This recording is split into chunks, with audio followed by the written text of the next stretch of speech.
Virtue and vice. Neighbor. Then is there no virtue and no sin?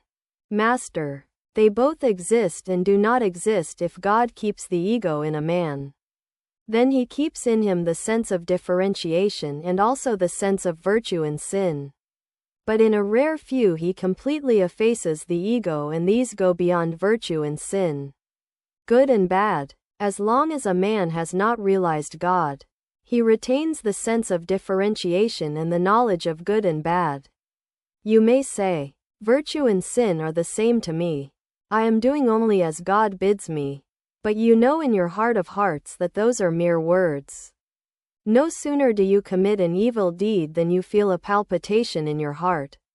Even after God has been realized, he keeps in the mind of the devotee, if he so desires, the feeling of the servant ego. In that state the devotee says, O God, thou art the master and I am thy servant.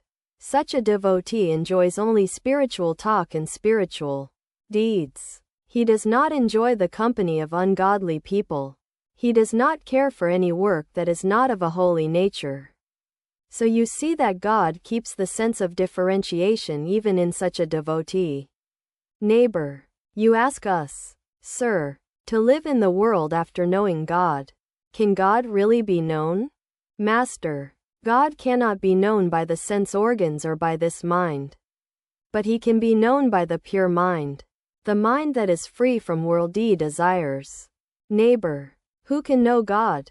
Master. Right. Who can really know him?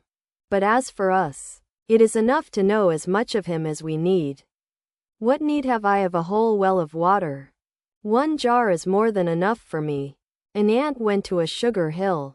Did it need the entire hill? A grain or two of sugar was more than enough.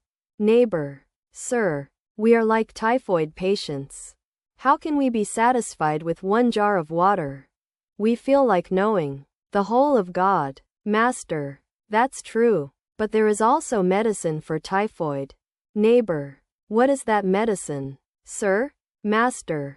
The company of holy men. Repeating the name of God and singing his glories. And unceasing prayer. I prayed to the Divine Mother. Mother. I don't seek knowledge. Here. Take thy knowledge. Take thy ignorance. Give me only pure love for thy lotus feet. I didn't ask for anything else.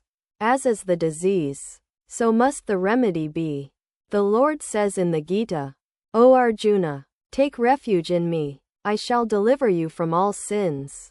Take shelter at his feet. He will give you right understanding. He will take entire responsibility for you. Then you will get rid of the typhoid. Can one ever know God with such a mind as this? Can one pour 4 seers of milk into a 1-seer pot? Can we ever know God unless he lets us know him? Therefore I say, take shelter in God. Let him do whatever he likes. He is self-willed. What power is there in a man? Quote,